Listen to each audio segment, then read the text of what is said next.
శ్రీమాత్రి నమః. అందరికి నమస్కారం అండి. ఈరోజు వీడియోలో మనకి 2026 సంవత్సరం జూలై 15వ తేదీ అనగా బుధవారం నుండి ఆషాఢగుప్త వారాహి నవరాత్రులు అయితే ప్రారంభంగా అవుతున్నాయండి. అయితే ఈ వారాహి నవరాత్రుల్లో పూజ ఎలా చేసుకోవాలి, ఇంకా కలశం అక్కడ దీపం ఎప్పుడు పెట్టుకోవాలి, ఏ సమయంలో పెట్టుకోవాలి, అసలు ముందుగా నవరాత్రి పూజ చేసుకోవడానికి మనం ఇంటిని పూజ గదిని ఎప్పుడు శుభ్రం చేసుకోవాలి, అసలు వారాహి నవరాత్రులు అంటే ఏమిటి అని అన్ని విషయాలు కూడా ఈ వీడియోలో తెలియజేస్తాండి. ఇంకా మనకి జూలై 15వ తేదీ నుండి గురుమూఢమి అయితే ప్రారంభం కాబోతుంది. ఈ మూఢమి సమయంలో నవరాత్రి అనేది చేసుకోవచ్చా అనే విషయం కూడా తెలియజేస్తాండి.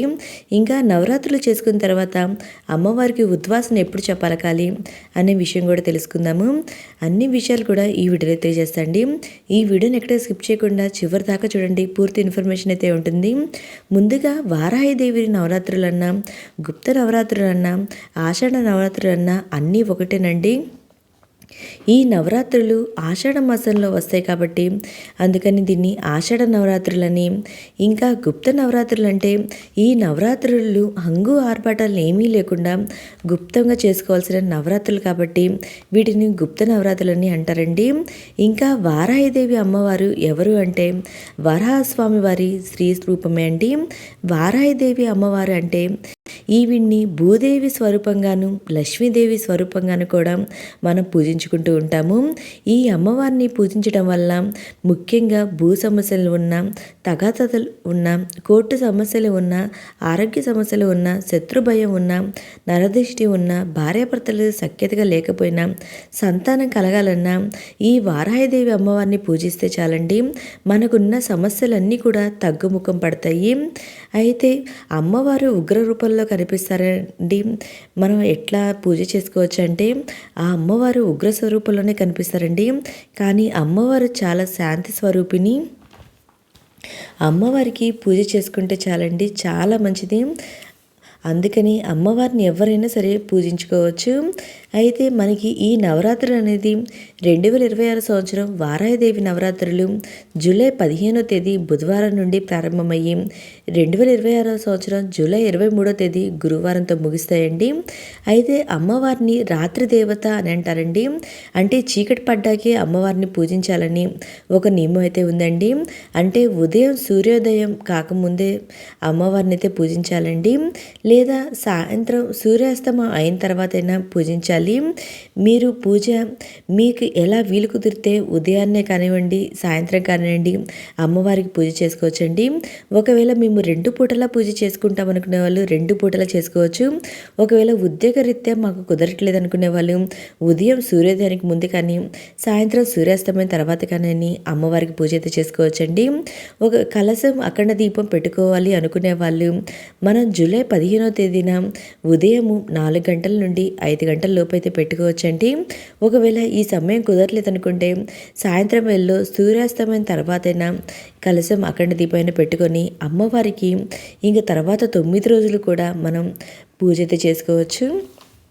ఈ నవరాత్రులు అనేది సపరేట్గా పీఠం ఏర్పాటు చేసైనా చేసుకోవచ్చండి, లేదా పూజా మందిరంలో అయినా చేసుకోవచ్చు.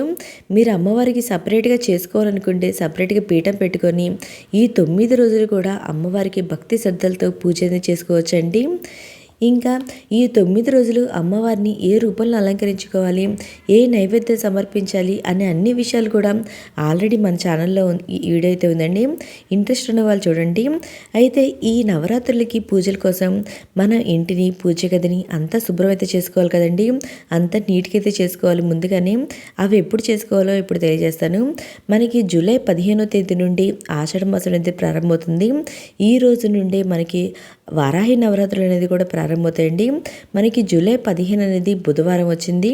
అంతకన్నా ముందు జూలై 14వ తేదీ అంటే మంగళవారం వచ్చింది. దాని తగ్గట్టు అమావాస్య అండి. అమావాస్య ఎప్పుడైనా దేవుడి మందిరాన్ని కానివ్వండి, ఇంటిని కాదండి, మంగళ శుక్రవారాల్లో శుభ్రం అయితే చేయకూడదండి. ఇంకా దాని తగ్గట్టు అమావాస్య కూడా ఉంది కాబట్టి అమావాస్య రోజు కూడా శుభ్రం చేసుకోకూడదు. ఇంకా 14వ తేదీకి ముందు మనకి 13వ తేదీ అయితే ఉందండి. 13వ తేదీ సోమవారం వచ్చింది. ఈ రోజైతే మనం ఇంటిని పూజ గదిని అన్నింటినీ శుభ్రమైతే చేసుకోవచ్చు. కానీ అది ఉదయం వేళలో చేసుకోవచ్చండి. మళ్ళీ సాయంత్రం నుండి మనకి అమావాస్య తిథి అయితే ఉంటుంది. ఇంకా లేదు అనుకుంటే మనం ఆదివారం పూటైనా అంటే 12వ తేదీ అయినా మనం ఇంటిని పూజ గదిని అంతా శుభ్రం అయితే చేసుకోవచ్చండి. లేదా అంతకన్నా ముందు 11వ తేదీ అయినా మనకి వీకెండ్ వస్తుంది కాబట్టి 11, 12 ఈ 2 తేదీల్లో అయినా మనం ఇంటిని పూజ గదిని అంతా శుభ్రం చేసుకొని ఈ నవరాత్రులు కావాల్సిన పూజా ఏర్పాట్లన్నీ సిద్ధం చేసుకొని అమ్మవారికి మనం ప్రశాంతంగా భక్తి శ్రద్ధలతో నియమనిష్టలతో ఆ తల్లికి పూజ చేసుకుంటే చాలా మంచిదండి. ఈ నవరాత్రులు మూడాలు వచ్చినాయి కదండి, జూలై 15 నుండి. ఈ మూడో సమయంలో నవరాత్రులు కొత్తగా ప్రారంభించే వాళ్ళు చేసుకోవచ్చు. అంటే మనకి మూడాలకి అమ్మవారిని పూజించుకోవడానికి సంబంధం ఏం లేదండి. మన అమ్మవారికి మూడోళ్ళైనా భక్తి శ్రద్ధలతో ఆ తల్లికి పూజ అనేది చేసుకోవచ్చు, ఏం పర్వాలేదు. ఒకవేళ మీరు కొత్తగా ఈ వ్రతాన్ని మాకు ఆనవాయితీ లేదు, మేము కొత్తగా వారాహి తల్లిని పూజించుకోవచ్చండి. ఆ తల్లికి ఎవరినైనా పూజించుకోవచ్చండి ఆ తల్లిని.